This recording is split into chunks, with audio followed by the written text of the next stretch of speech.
Hello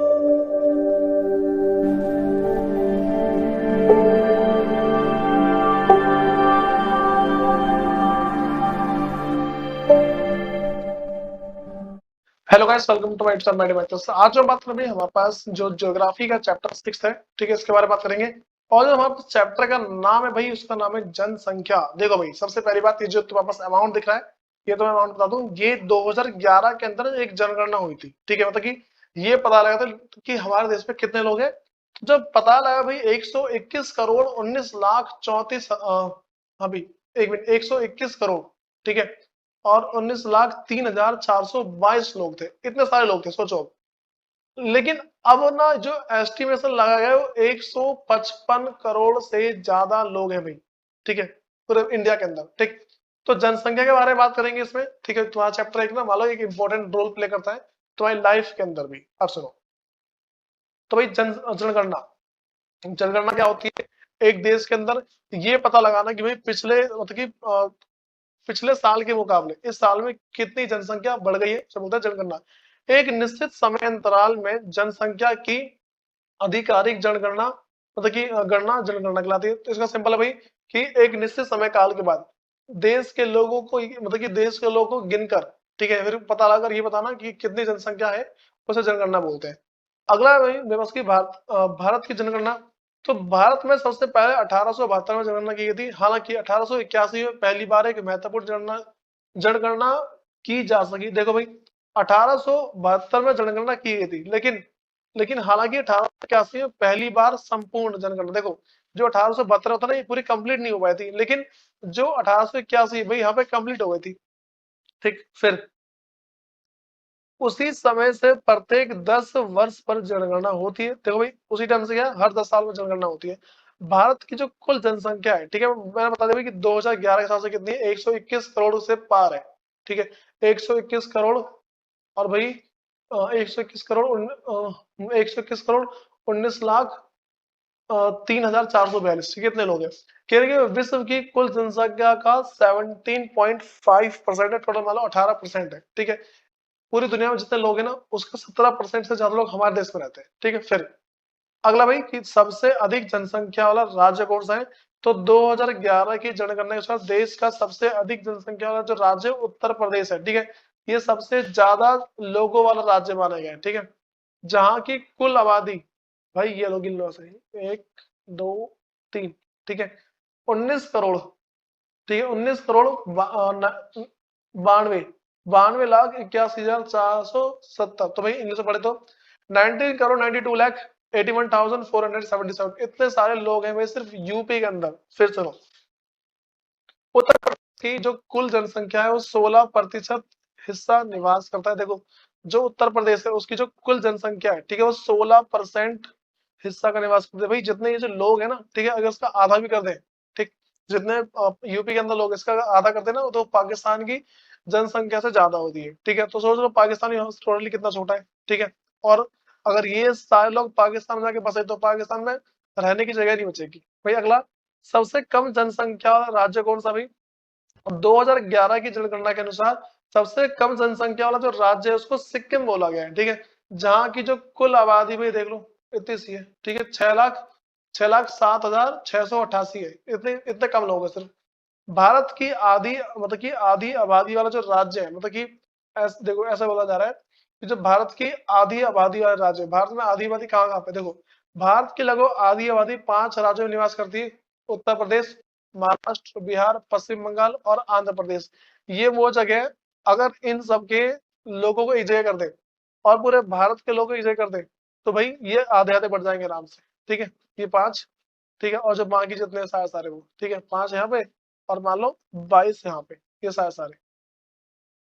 फिर अगला, जनसंख्या का घनत्व कितना भाई? इसका मतलब क्या होता है? देखो, कह रही कि प्रति इकाई क्षेत्रफल में रहने वाले लोगों की संख्या को जनसंख्या का घनत्व कहते हैं। इसका मतलब क्या है? देखो, मान लो ये जगह है, ठीक है, और ये मान लो भाई टोटल मेरे पास 100 किलोमीटर स्क्वायर है, ठीक है। जो 100 किलोमीटर स्क्वायर है, इसमें टोटल कितने लोग रहते हैं, कितने सारे लोग रहते हैं, इसी को क्या बोलते हैं भाई? इसी को हम बोलते हैं जनसंख्या का घनत्व, ठीक है। अगली बात करते हैं, भारत में जनसंख्या घनत्व कितना है। ठीक है, तो देखो पहला 2011 में भारत का जनसंख्या घनत्व 384 व्यक्ति प्रति वर्ग किलोमीटर थी। देखो भाई, इसका मतलब ये कह रहा है कि 1 किलोमीटर स्क्वायर, मतलब कि 1 किलोमीटर इधर 1 किलोमीटर इधर, ऐसे ऐसे। ठीक है, ये चारों के चारों साइड 1 किलोमीटर है। ठीक है, 1 1 किलोमीटर। अगर इसका एक बॉक्स बनाया जाए ना, तो इसके अंदर 382 व्यक्ति रहता था। ठीक है, हाँ मतलब कि, अच्छा देखो चलो एक बात बता रहा हूँ, ये पूरा भारत है। ठीक है, इस पूरे भारत के अगर ना 1 1 किलोमीटर का ऐसा हिस्सा बना दिया जाए, तो हर एक के अंदर सिर्फ एक एक इंसान आ सकता है, अगर मतलब बांटा जाए तो।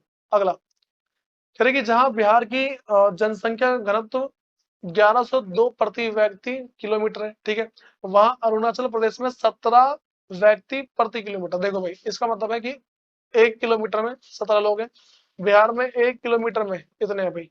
ठीक है, 1102 किलोमीटर, 1102 लोग हैं। अगला देखो, भारत में सबसे अधिक जनसंख्या घनत्व वाला राज्य कौन सा है, तो भाई ध्यान रख के चलना, पश्चिम बंगाल।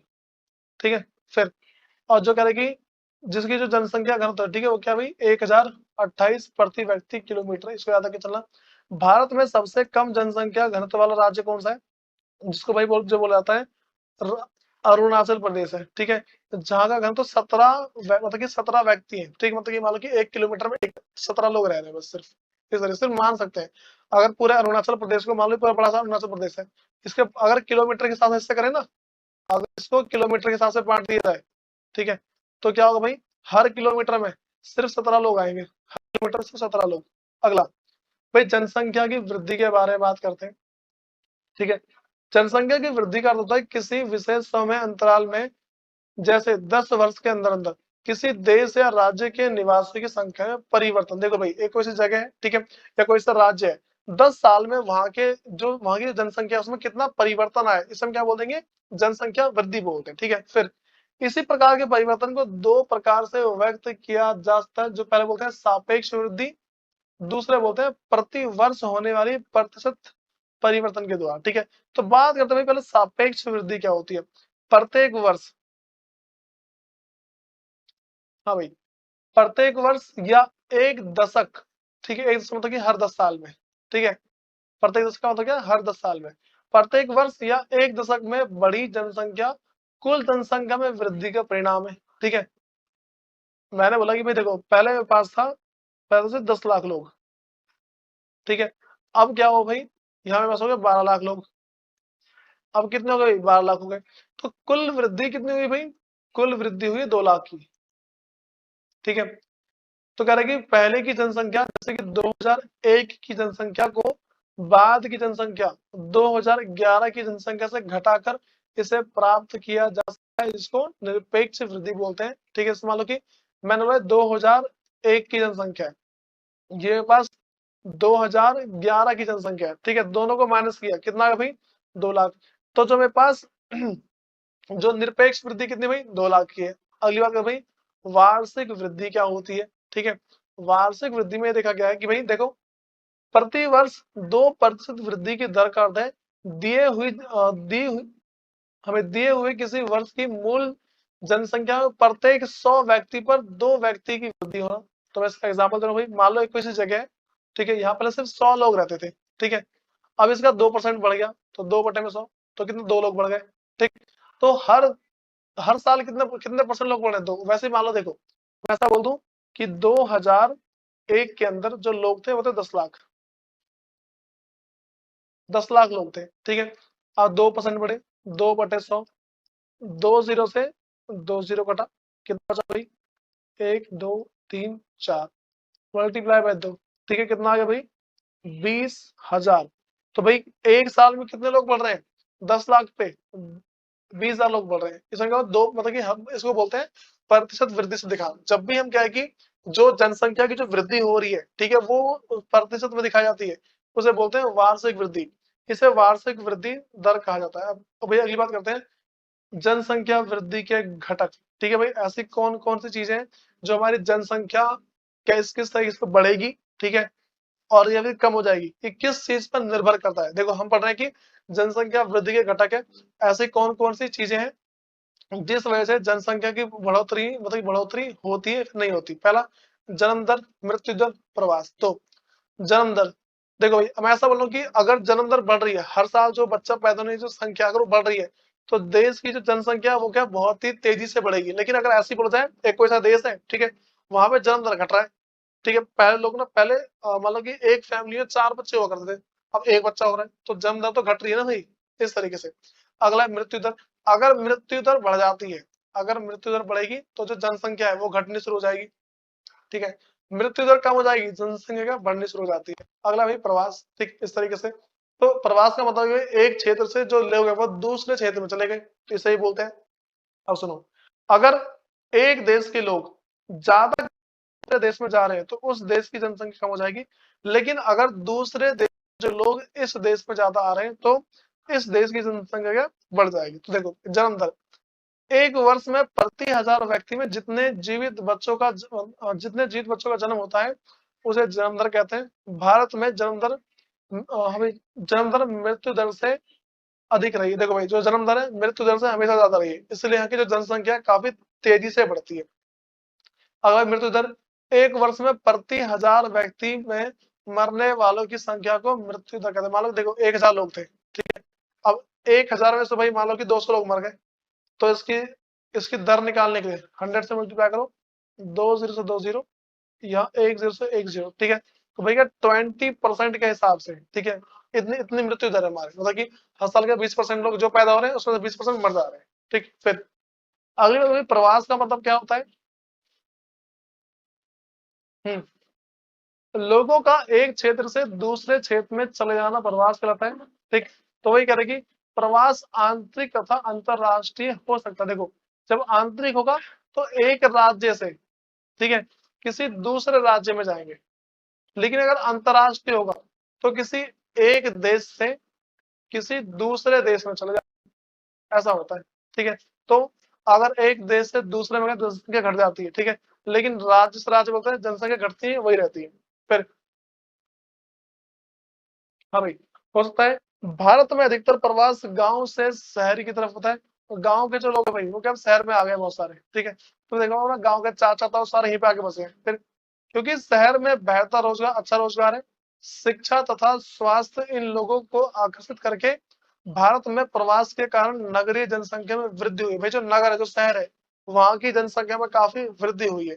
भाई अगली बात करते हैं बस, आयु संरचना। बताइए आयु संरचना क्या है? देखो किसी देश में जनसंख्या की आयु संरचना वह विभिन्न आयु समूह के लोगों की संख्या को दर्शाती है। देखो भाई जब लोगों को आयु के हिसाब से बांटते हैं उसे हम क्या बोलते हैं? आयु संरचना। पहला, 15 वर्ष से जो कम बच्चे, जो 15 वर्ष से कम उसे बच्चे बोलते हैं।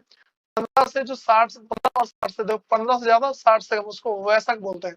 और जो बुढ़े जो बोलते हैं, ठीक है, वो क्या है मेरे पास 60 से जो अधिक के लोग हैं, उन्हें बोलते हैं बुढ़े लोग। ठीक सुनो, ये आर्थिक रूप से उत्पादनशील नहीं होते। ये जो 15 से जो कम के बच्चे होते हैं उत्पादनशील नहीं, इनके पास कोई टेक्निक ज्यादा होती नहीं है, ठीक है। इन्हें केवल भोजन, वस्त्र तथा स्वास्थ्य सेवा उपलब्ध करवाने की जरूरत होती है। ये भाई कुछ काम करते नहीं, सिर्फ रोटियां तोड़ते हैं। दूसरा, अगला प्रश्न है, ये देश की अर्थव्यवस्था की रीढ़ होते हैं। तो यह देश के संसाधनों का अत्यधिक दोहन करते हैं और जनसंख्या का कार्यशील वर्ग है। देखो भाई ये जो 15 से 60 तक के जो लोग हैं, ठीक है, ये सारे करते हैं क्या भाई? ये सारे सारे काम करते हैं, ये हमारे देश की जो अर्थव्यवस्था है उसको आगे लेकर जाते हैं।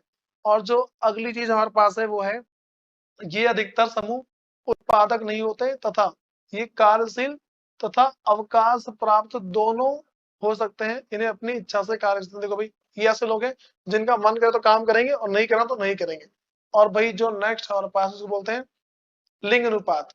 तो इसका मतलब कि प्रति 1000 पुरुषों पर महिलाओं की संख्या को लिंग अनुपात बोलते हैं। मान लो देखो 1000 लोग हैं, ठीक है, 800 महिलाएं, ठीक, और इसका परसेंटेज निकाल लो 0 से 2 0, ठीक है, 0 0, तो क्या बोले भाई 80% है, ठीक है। जो महिला है वो पुरुष की 80% है। फिर अगला, भारत में लिंग अनुपात 2011 की जनगणना के अनुसार प्रति 1000 पुरुषों पर 943 महिला थी, जबकि 2011 जनगणना के अनुसार केरल में लिंग अनुपात जो है 1084, जबकि दिल्ली में लिंग अनुपात 886। भाई दिल्ली के अंदर महिला कम है, पुरुष ज्यादा है।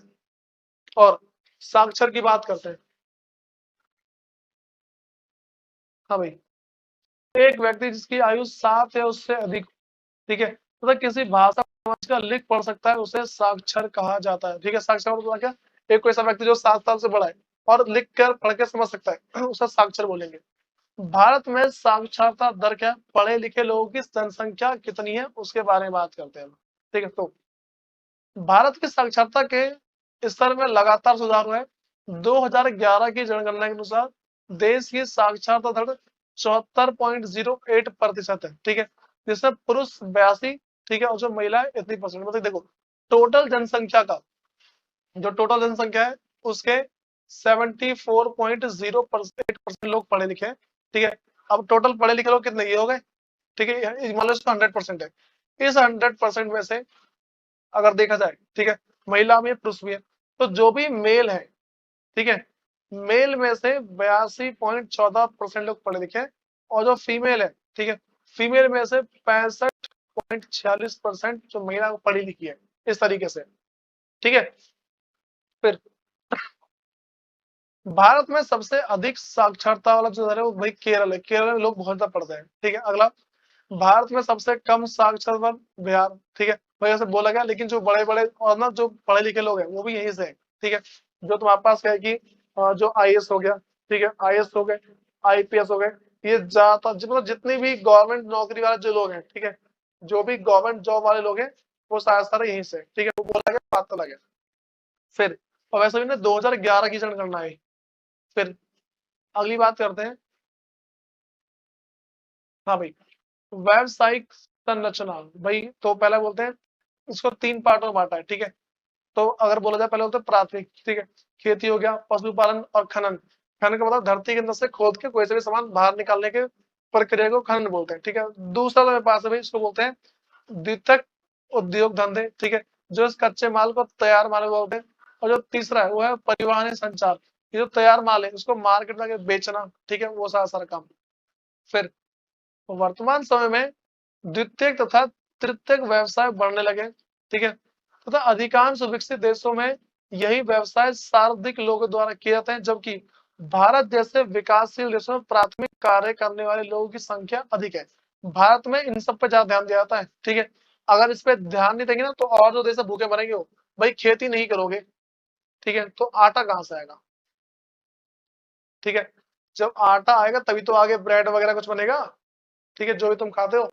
तो ये सारी चीजों पर ध्यान दिया जाता है। भाई अगली बात करते हैं स्वास्थ्य के बारे में। ठीक, तो स्वास्थ्य क्या भाई? स्वास्थ्य जनसंख्या की संरचना का एक महत्वपूर्ण घटक है और यह विकास की प्रक्रिया को प्रभावित करता है। देखो भाई, सिंपल से बात हो, जो स्वास्थ्य है, स्वास्थ्य ना एक देश की सबसे महत्वपूर्ण चीज है। अगर देश में बहुत सारे लोग मतलब कि स्वस्थ नहीं है, ठीक है, ऐसे है मतलब कि अस्वस्थ है, तो उस टाइम जो लोग हैं उनको दिक्कत आती है। ठीक है भाई, मान लो कि एक देश है उसमें बहुत सारे जवान लोग हैं और साथ साथ बीमार पड़े हैं, कोई फायदा है उसका? कोई फायदा ही नहीं। फिर अगली बात करें, सरकारी कार्यक्रम में निरंतर प्रयास द्वारा भारत की जनसंख्या के स्वास्थ्य स्तर में सुधार हुआ है तथा मृत्यु दर भी कम हुई है। ठीक है, तो देखो भाई, अब क्या है कि ना सरकार के द्वारा बहुत सारे हॉस्पिटल वगैरह खोले गए, उसके पास आके जो लोग कम बीमार पड़ते हैं, लेकिन अभी भी ना बीमारी की दर काफी बढ़ी हुई है। अभी भी जो बीमारी की दर है काफी ज्यादा मात्रा में बढ़ी हुई है। फिर अगली बात है भाई, इसको बोलते हैं किशोर जनसंख्या।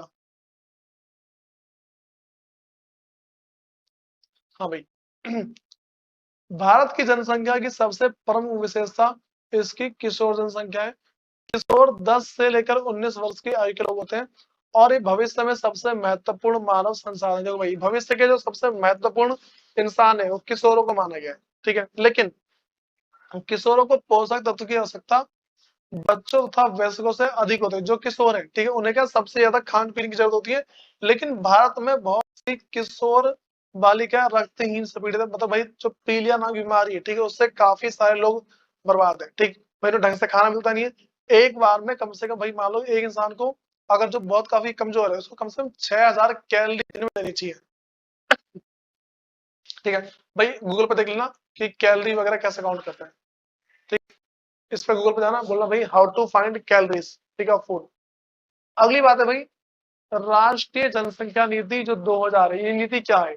अब सुनो भाई, तो 14 वर्ष से कम आयु के बच्चे को निःशुल्क शिक्षा प्रदान करना।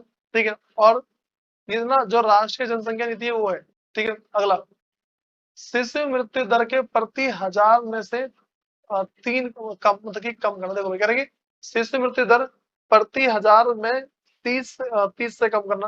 भाई अब क्या होगी, जो ये जो नीति बनाई गई है, इस नीति के अंदर बोला गया 1000 में से जो बच्चे हैं वो 30 बच्चों से कम मरने चाहिए। ठीक है, 30 से उससे ज्यादा ना मरे। ठीक, अगला, व्यापक स्तर पर टीका रोधी बीमारी से बचने को छुटकारा दिलाना। देखो भाई अब क्या है, जो अगली चीज है, ज्यादातर ना इस चीज से बचो कि भाई जो हमारा जो टीका रोधक है, ठीक है, मतलब कि ऐसी बीमारी जिससे मतलब कि पोलियो हो गया, ठीक है, तो कोरोना भी हो गया, तो इन सब चीज से बचने के लिए मतलब कि टीका लगाना जरूरी है। अगला, लड़कियों की शादी की उम्र बढ़ाने। देखो भाई पहले लड़कियों को ना 15 से 18 तक इनकी शादी करवा देते थे, लेकिन अब क्या हो गया, इनकी उम्र बढ़ा दी है 21 साल। ठीक है। अगला, परिवार नियोजन के लिए एक नीतिगत ढांचा प्रदान करती है। ठीक भाई, फैमिली प्लानिंग करने के लिए बताते हैं भाई तुम्हें, अगर तुम्हारी इनकम इतनी है तो तुम्हारे बच्चे इतने होने चाहिए, इतने होने चाहिए, ये सारी सारी बातें बताई जाती है। फिर अगला है कि राष्ट्रीय जनसंख्या नीति 2000 और किशोर, ठीक है, इनका किशोरों पर क्या प्रभाव है, क्या बलिदान है। सबसे पहला भाई, इस नीति के अनुसार कह रहे हैं, इसके अनुसार किशोरों की पहचान जनसंख्या के उन प्रमुख भागों के रूप में की गई है जिस पर बहुत अधिक ध्यान देना जरूरी है। देखो भाई इस नीति के हिसाब से वो सारे लोग, वो सारे बच्चे, ठीक है, जो पढ़ने के इच्छुक है, उन पे काफी ध्यान दिया गया है। तो देखो भाई कि जो गवर्नमेंट ने नर्सरी से, ठीक है, नर्सरी से 8th क्लास तक की जो पढ़ाई फ्री कर रखी है। ठीक है, उसके बाद जाके सरकारी स्कूल में 30 रुपए पर मंथ फीस ली जाती है। ठीक है, ये भी काफी कम फीस है। ठीक है, फीस मतलब ना के बराबर फीस लेते हैं। दूसरी चीज, फिर तुम्हें ड्रेस के बड़े वो दे रहे हैं, बुक के पैसे तुम्हें वो दे रहे हैं, सब कुछ के पैसे दे ही तो रहे हैं, बच्चे फिर भी नहीं पढ़ते हैं। ठीक है, और दूसरी भाई तुम्हें यूट्यूब पे फ्री मिल रहा है, ठीक है, तो फिर भी नहीं पढ़ रहे होते हो। अगली चीज, भी राष्ट्र के लिए वहां के लोग बहुमूल्य संसाधन है। तो कोई सा भी जो राष्ट्र है, ठीक है, उसके लिए जो वहां के लोग है काफी इंपॉर्टेंट संसाधन है, मतलब कि बिना लोगों के देश चलाना मुश्किल है। और एक शिक्षित एवं स्वास्थ्य जनसंख्या ही मतलब कि कार्यक्षम शक्ति प्रदान करती है। देखो एक जो पढ़ी लिखी, ठीक है, एक पढ़ी लिखी और जो स्वस्थ जनसंख्या है, वही देश को आगे ले आ सकती है, वरना देश को आगे लेना पॉसिबल है नहीं। ठीक है भाई, देखो दोबारा वही वाली बात बोलूंगा, पहले तुम्हारे पास NCERT notes, additional book, MCQ question, ठीक है, ये सारे के सारे तुम्हें करे होने चाहिए। तुम्हें भाई देखो अगर ये सारे नहीं मिलते तो जो लिंक मैं डिस्क्रिप्शन में दे रहा हूँ तुम वहां से डाउनलोड कर सकते हो। जो नोट्स पढ़ा रहा हूँ ना भाई, इसी नोट से तुम्हारा एमसीक्यू, ठीक है, एनसीईआरटी सही, जो जो चार चारों है, ठीक है, ये चारों इसी में कवर हो जाएंगे। ठीक, तो भाई लिंक से जाके तुम डाउनलोड कर सकते हो। ठीक है, फिर जाके मिलते हैं इसकी नेक्स्ट वीडियो में, जिसमें मैं तुम्हें सिखाऊंगा कि भाई जो मैप वाले क्वेश्चन है वो कैसे करते हैं। धन्यवाद।